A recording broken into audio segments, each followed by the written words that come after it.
જય ગિરનારી, ના રહે કોઈ દુઃખ, ના લગે કોઈ બીમારી. 2025ના વર્ષની શરૂ થવા જઈ રહી છે ગિરનારની પરિક્રમા.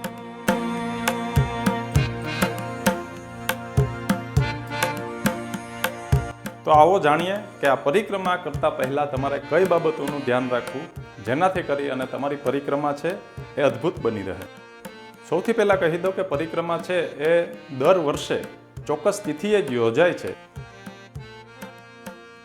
દેવ દિવાળી સુધી, એટલે 5 દિવસની હોય છે અને 2 તિથિ એક સાથે હોય તો ઘણી વખત 4 દિવસની હોય છે.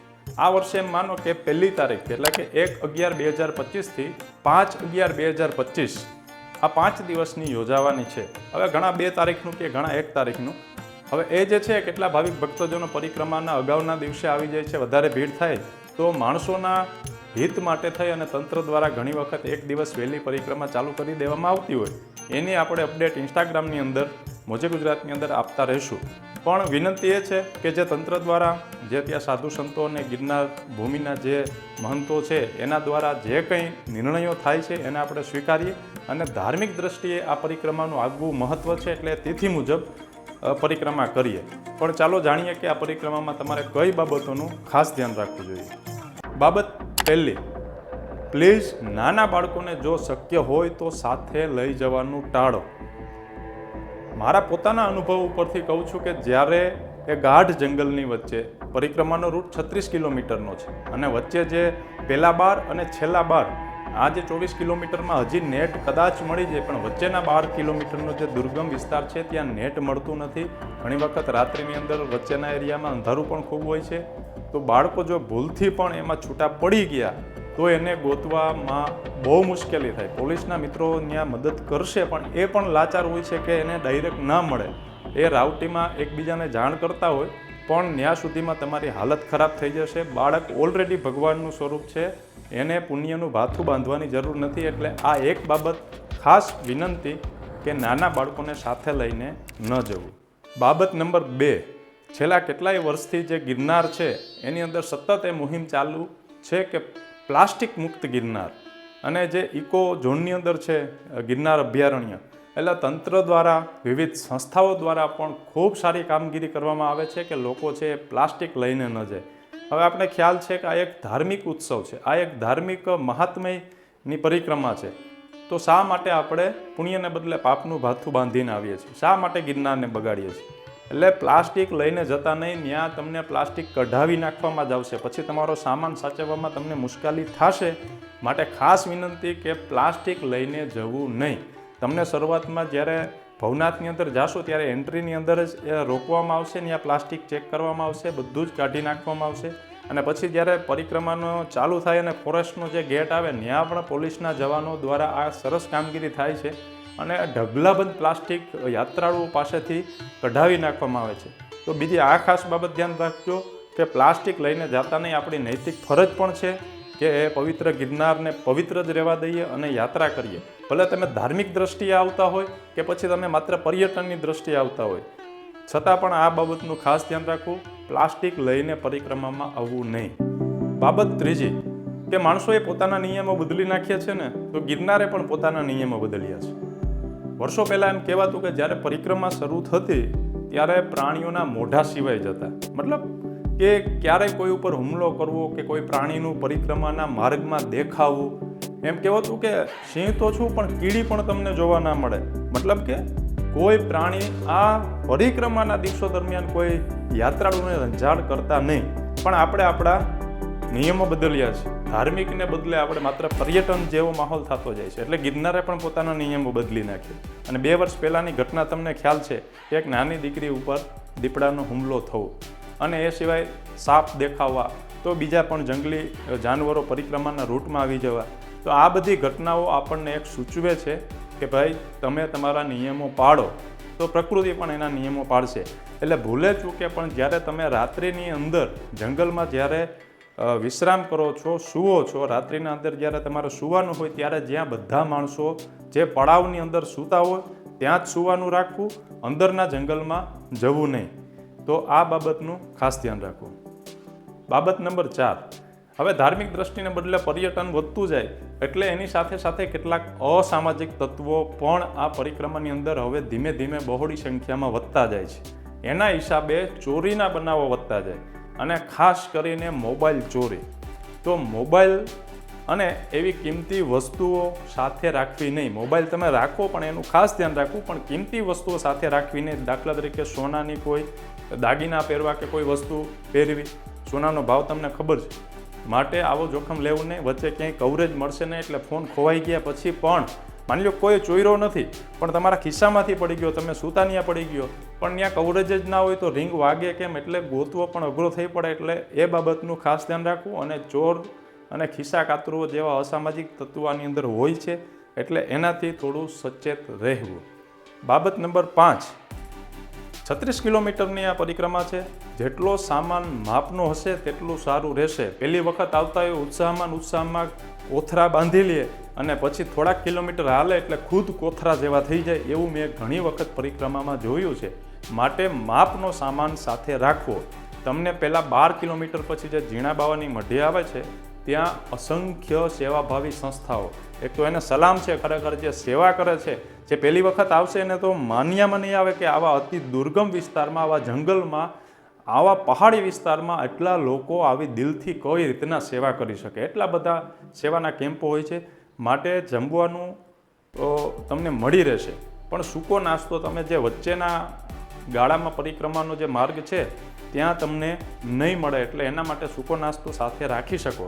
અને તમે ઝીણા બાવાની મઢીથી આગળ જાશો તો વચ્ચે તમને જે ઘોડી આવે છે ત્યાં 150 રૂપિયામાં ગરમા ગરમ ફોળો અને રોટલો પણ મળી રહેશે.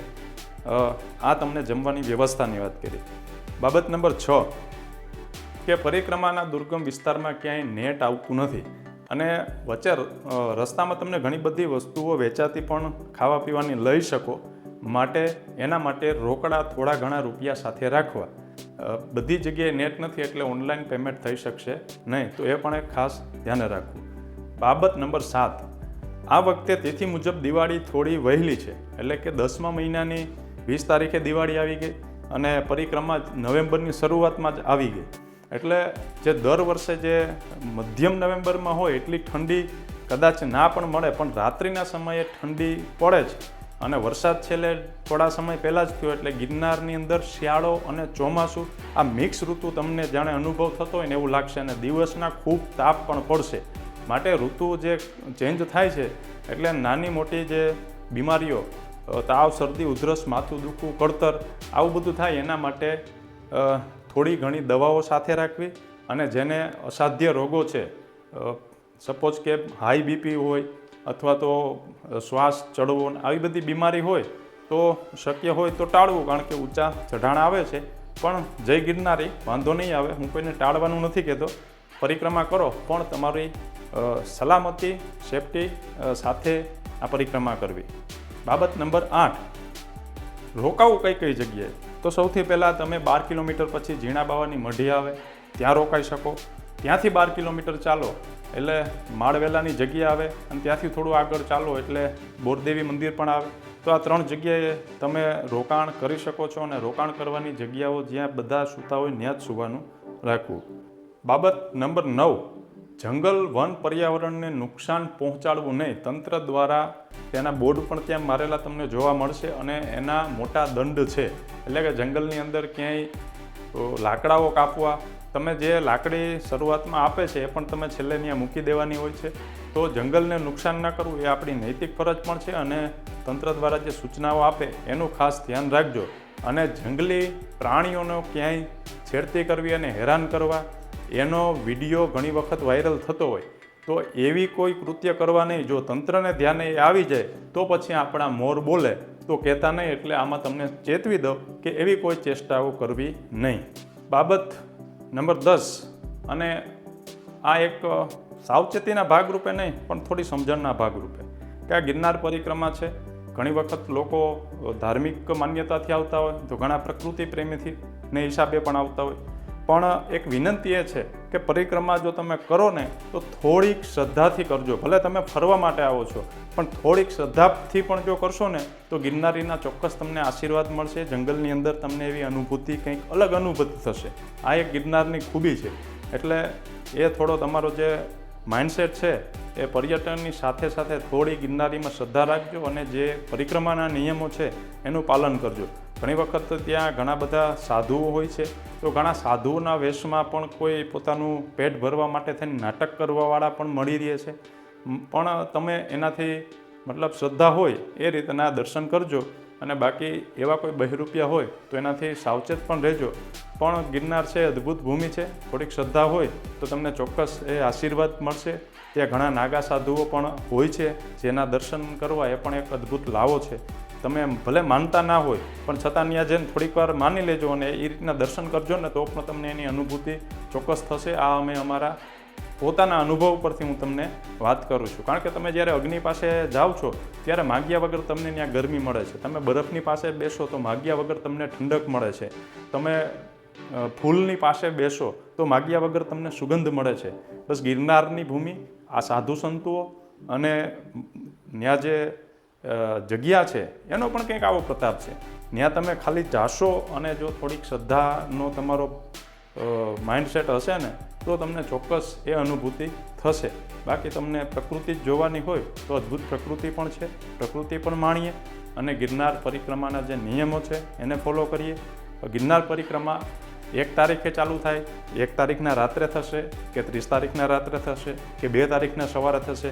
આની તમામ અપડેટ તમને હું મારા ઇન્સ્ટાગ્રામ મોજે ગુજરાત ઓફિશિયલ પેજ ઉપર આપતો રહીશ.